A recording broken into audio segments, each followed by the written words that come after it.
promoting businesses and organizations to help them reach their full potential. Lighten the path to the success of your business. Enhancing the lives of our listeners by talking about things that matters most. Helping you to shine your light emotionally, mentally, spiritually, socially, and physically. Spreading positive vibes. You've got it locked and you're listening to Light Vibrations, brought to you by Lyte Communications right here on CBN Radio 90.9 FM. And now your host and our director, Natasha Letza. Hello, you've got it locked and you're listening to Light Vibrations. You're chilling with me, Tasha T, aka Roxy, and in our studios today we have Kim. Welcome to the program. Hi. Happy to be here. Kim, you know, Light Vibrations, we're all about positivity, we're all about enlightenment. We just want to empower people. What's on your mind? How can you help the community today? I want the community to start thinking about their spiritual IQ. Mm-hmm. We talk a lot about our physical well-being. We talk a lot about our mental well-being. But how is your spirit doing today? And I've been looking around our community and I've been paying attention, and it seems to me that people are lost. Mm-hmm. People are lost spiritually. They don't have a philosophical framework in which they govern their lives. So because they lack that framework, people are doing things, but they're not quite sure why they're doing things. Mm-hmm. Some of us are doing it because social media says we should do it. Some of us are doing it because our parents or our families or our friends or relatives that we should be doing it. But we don't know why we're doing what we're doing.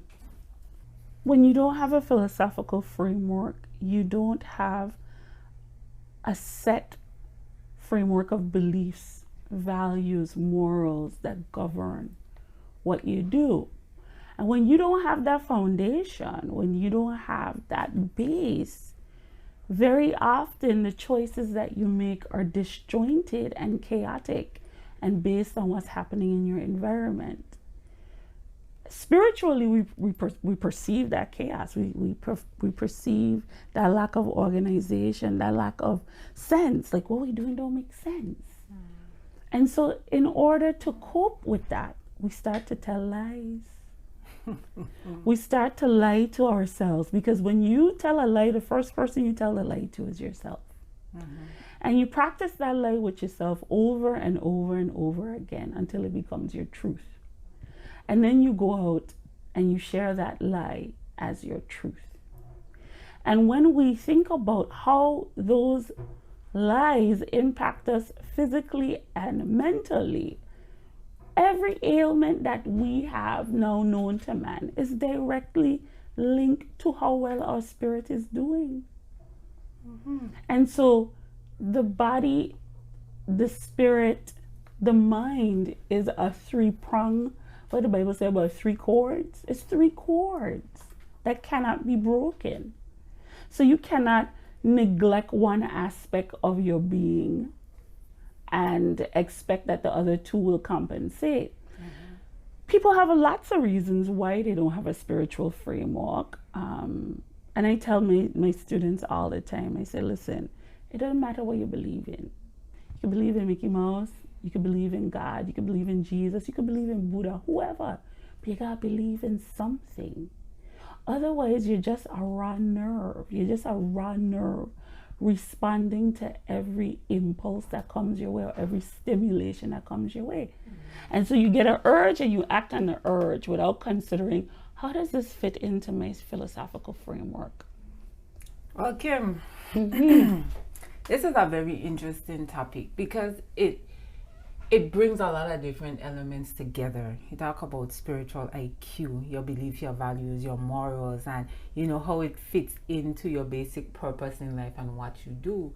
I mean, that is a huge thing to tackle. We're going to try our best. And this whole thing with lies and the lies we tell, and you know how we even get to the point of telling lies. But I mean, we need to break some of it down and try to get to the bottom of how we can improve our spiritual IQ. I like the fact that you say you have to believe in something. I think today people will try to force you into believing what they believe. But then when you really break it down, or if you ask them hard questions about what they believe and they don't know, you basically blaspheming, you is the worst person, or because they can't explain their own beliefs. So it's like people believe, but they can't figure out why they believe what they believe. And that is because most of the beliefs we have been passed down to us. We blindly accept stuff without basically figuring out what's the method to this madness. Some of the things, my mother used to tell me what this means. How you know this? Child don't ask me nothing, because they don't know why they know. So how does all of this fit into what you're saying? Well, I don't know if they don't know why they know. I think they can't articulate. And that's the thing about spiritual experiences. You can't have the same spiritual experience that I'm having. And I always chuckle to myself, because you see religious or spiritual persons having all of these workshops and these teachings and this and that and the other, how to deepen your prophetic gift. How do you deepen a prophetic gift? So you're telling me there's some kind of step-by-step process that I could follow that will make me a better prophet? But when I read the Bible, I don't see Elijah, I don't see Isaiah or Jeremiah going to prophet school and learning how to be a better prophet. So those things don't appeal to my sense of reason. Your spiritual experience is such a unique and individual experience. I could try to share with you my spiritual experience, and you could try to understand, but who feels it knows it. And I think that is a slippery slope. Your life is supposed to reflect that experience, not what you say. I'm supposed to be able to look at you and say that person is walking with God. And it's not necessarily based upon how they dress or how they comport themselves, but there's something about them where I could see the anointing of Christ on them. It's not who could shout the loudest. It's not who know the Bible the best. It's not whether or not you use obscenities or you don't use obscenities. When God is with you, there's no doubt in anybody's mind. So I think people don't understand that. They try to control other people's spiritual experience because they don't understand their own. So I like the fact that you brought up earlier that you said everyone should believe in something. And that is very important, because if you don't have a belief, if you don't have a focus, like you said correctly, you'll be just sailing with the wind. And when you look back 5, 10, 15 years, 20 years from now, you can't account for anything in your life because you have no focus. And one of the things that beliefs and that spirituality does, it gives you that driving force. It gives you that focus. It gives you that peace. Yeah. It gives you that peace. When you know what you know, when you believe what you believe, it brings you peace. Too many people in this community don't have peace because what they purport to believe, they don't believe. They're practicing it, but they don't really believe it. Belief and faith are synonymous.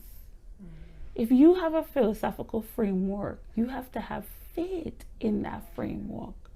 And I see a lot of people who say they have philosophical frameworks, but they have no faith in that framework.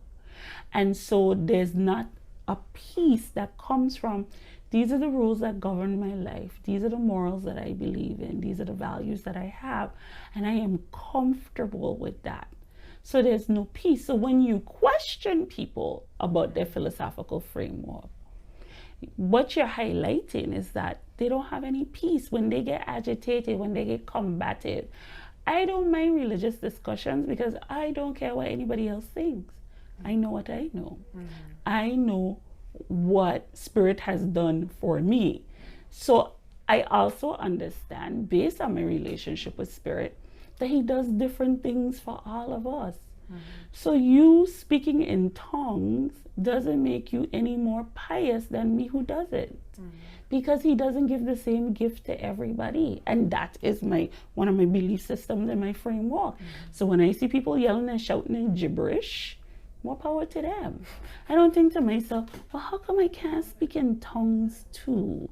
Is it because I'm not a Christian? No. He does different things for different people. And now, yeah, the Bible also says faith without works is dead. And I think a lot of reason why some people, Christian people or people who are extremely religious, are stagnated and resort to the lies that we speak about is that they just blindly sit down and expect things to happen just because they believe something will happen. No, it's because they're afraid. Afraid of what? That is exactly that, the unknown. Unknown. People develop patterns of behavior early in life, and they become accustomed to those patterns. It doesn't matter if the pattern works for them or not. It doesn't matter if it's effective or ineffective. But because it is what they know, they gravitate toward it, as opposed to the unknown. Faith is the unknown. Faith is the unknown. What if I act on my faith and nothing happens? Where will that leave me? So you think that would make them question their faith? Right. And so if I don't do anything and I wait for things to magically happen, if nothing happens, it's okay because I didn't risk anything. Nobody knows. And if something happens, well, great. Then I get to show off that my faith brought me this. But fundamentally, this is why people lie, because they're afraid. They're afraid of the truth. They're afraid of facing their truth. They're afraid of facing their demons. They're afraid of facing their generational curses. So I'm just going to lie. But where is lying getting us? Lying is not getting us anywhere. And then how do we, confront ourselves, and how do we ultimately move away from the lying? So basically, lying gives me a false sense of peace.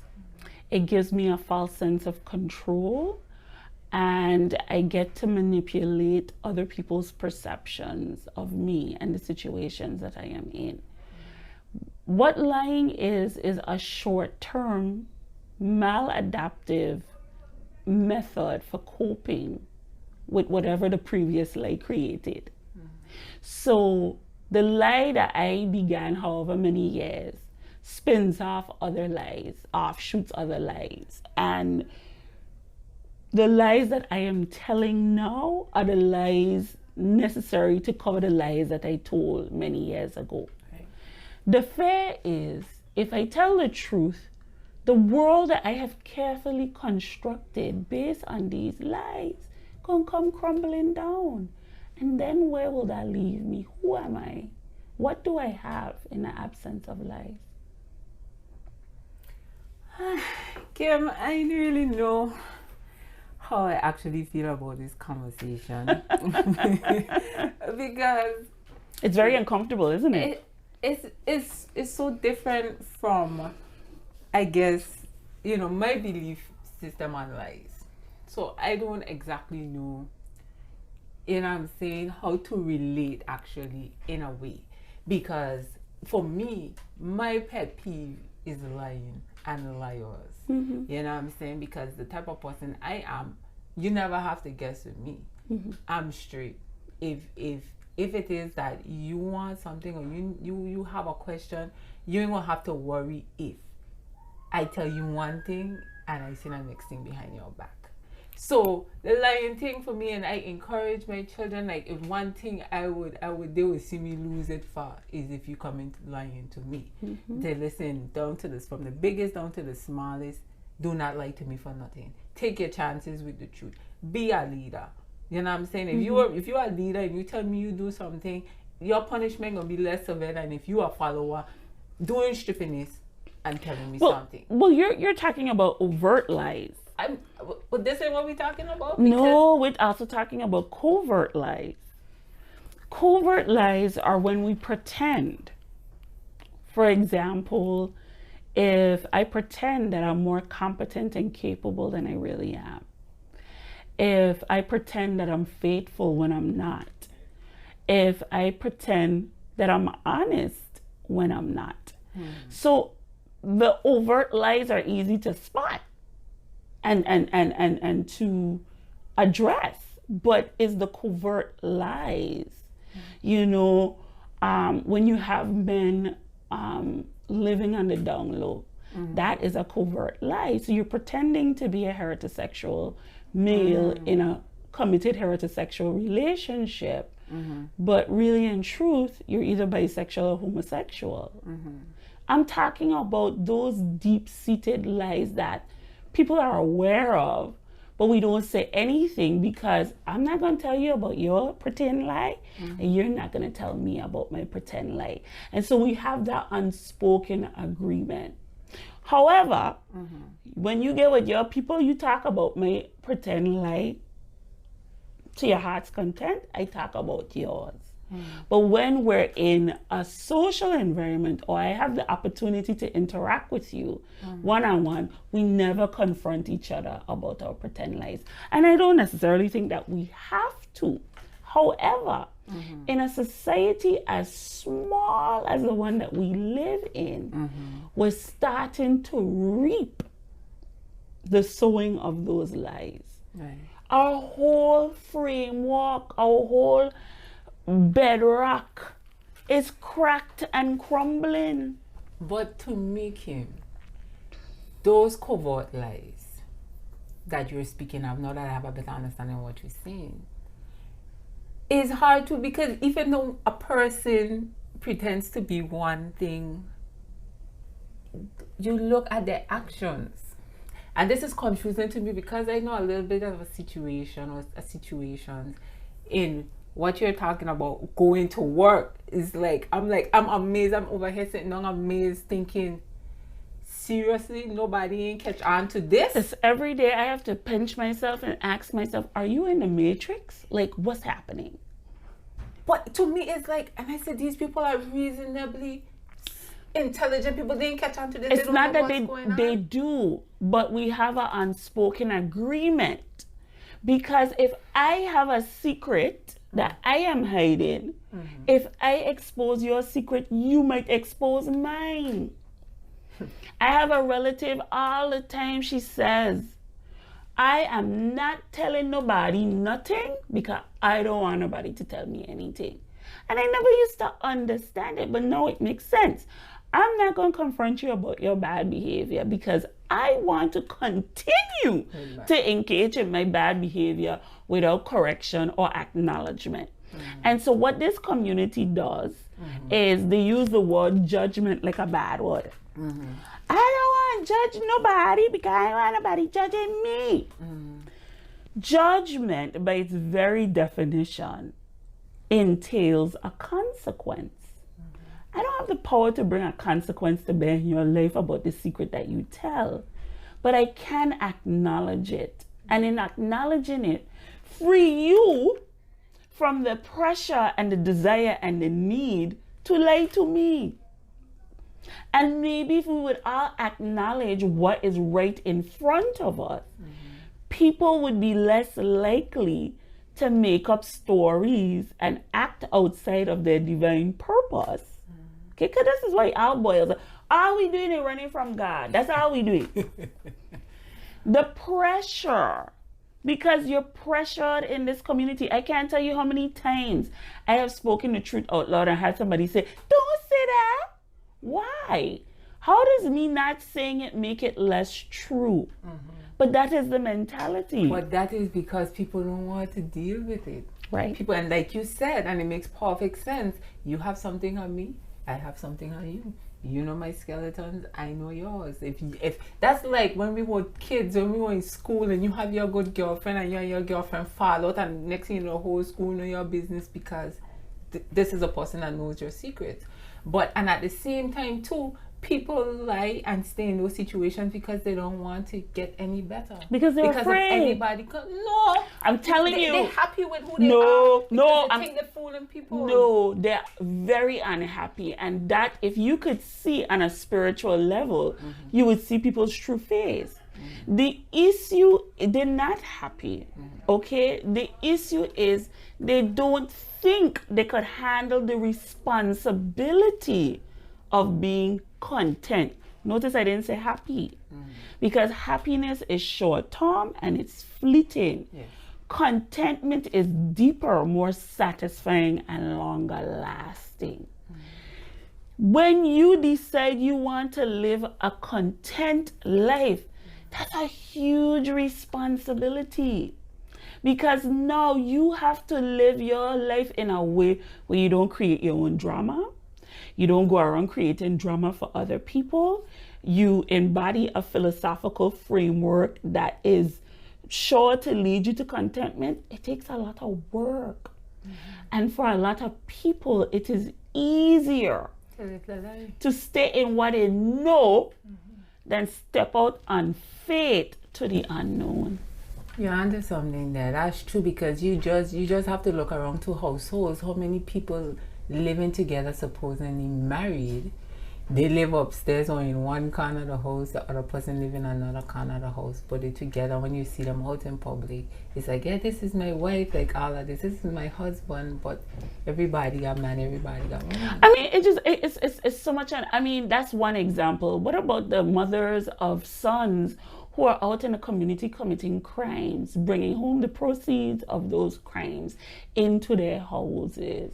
What about the people who are going to church and know that the persons running the churches are not stewarding the money well, they're not seeing the works in the community, but who want to take on them battle? We want to talk about the serial monogamous, the man and woman jumping from one relationship to the next. We don't want to talk about anything. Can't wait. I got to say something about what you just said, because believe it or not, I don't even know if I should say this, but believe it or not, that's how I feel about the thing with the church and tithing and stuff like that. I feel before you go and give your money to a church, your 10% to a church, you need to figure out how are they involved with the community to which they serve.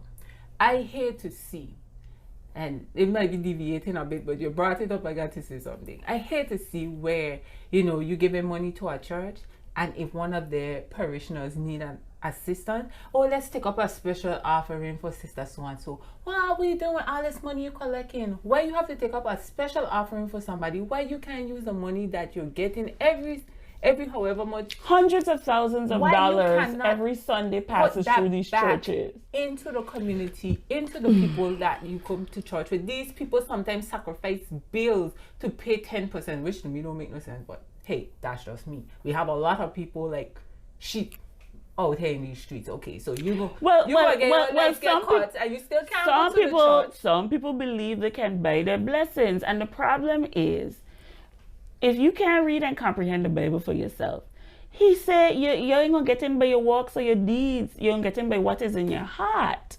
Now, if you're given from a place of sincere goodness, after it leaves your hand, wherever anybody else do with it is on them. But I believe, based on my philosophical framework, I need to see these works. Okay then. I see the church is getting more sophisticated in terms of their equipment. The edifices are getting larger and larger with less and less people in it. So they're building the big church, the big sanctuary, the big temple hall, and there's nobody in there, right? I'm not seeing the after school programs. I'm not seeing the preschool programs. I'm not seeing the elderly programs. I'm not seeing them helping people who even attend their church, the community. Where is all of this? Well, I had a conversation about this yesterday, and I said, so the person said to me, well, they don't want a bunch of fanfare behind what they're doing for persons in the community who need assistance. And I said, okay, be that as it may. But I think if you're going to be a not-for-profit, you need to have financials that the congregation can see. I need to see where the money going. Okay. Now, if you don't want me to see where the money going, we clearly have two philosophical frameworks that don't match, and that's fine. That is fine. I believe that Spirit is supposed to guide my giving. And if Spirit says give 10% to a church, I will give 10%. If Spirit says you could help the needy and the homeless and the poor on your own, then that's where I'll go. But it has to be based on some kind of philosophical framework. Okay. I hear that, Kim. I hear that. Once again, you got it like you're listening to Light Vibrations. I'm here chilling with Kim, and we're talking about all kinds of things today. Talking about spirituality, we're talking about life, trying to get to the bottom of some stuff. Just basically getting a broader understanding of, what's really going on within people, day to day, their minds, their hearts, and stuff. And before we close off, Kim, we got another couple minutes left. What can we do?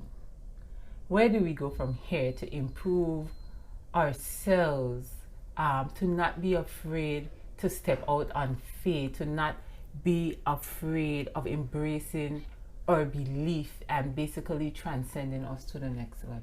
It's very simple. You just have to tell yourself the truth. No matter how ugly you think that truth is. If you're afraid, say, I'm afraid. If you're jealous, say, I am jealous. If you're angry, say, I am angry. If you've been raped, acknowledge that you've been violated. If you've been betrayed, acknowledge. The problem is lying is a medium which we think prevents us from being vulnerable. It protects us from our vulnerability. Lying only makes you more vulnerable because you have to spend every minute of every day remembering the lies that you told and planning the next lie to cover the first lie you tell. Not worth it. You ain't gonna quality of life. Tell yourself the truth. And the more you tell yourself the truth, the easier it becomes to live your truth, and the easier it becomes for you to tell other people the truth. Definitely. And what about shame, and what do you think shame, what role do you think shame plays in that whole equation? Shame and fear are synonymous. Shame is the fear that we feel that people are going to reject us for the choices that we've made. If you're willing to accept responsibility, and when I say accept responsibility, admit that you made a mistake, you made a poor choice, you made a poor decision. We're all human, we all do it. And you atone for that. You repent. You say, I am sorry. This was not a good idea. This was a poor choice. I have hurt you. I have wronged you. I am sorry. It was never my intent. We banish shame. You can't be ashamed if you're taking ownership, if you admitting, if you're taking responsibility. But instead of that, what we do is we move on to our next victim, because there are always victims in these stories, and we repeat the exact same pattern as we did to the last person, and it becomes a vicious cycle. And you see people as they age, they're more ostracized in the community. They have less relationships, whether platonic or otherwise. They're just there. They're just an object of scorn and ridicule because they refuse to take responsibility and ownership of the mistakes that they made. Because you can't change that pattern unless you admit there's a pattern in the first place. And I don't believe for 1 second that the true self, because the lies that we tell come from the false self, I don't believe for 1 second that your true self don't know what's really going on. No, it's impossible. Exactly. It's impossible. Exactly. So there you have it, ladies and gentlemen. We had Kim on the program today, coming along, telling you about, embrace who you are, keep it real, have some sort of moral compass to guide you, and just do your best and don't be afraid, and stop telling lies. All right. Thank you for tuning in to Light Vibration. And don't forget to tune in this time next week as we continue to bring you life-changing information. Until next time, shine your light.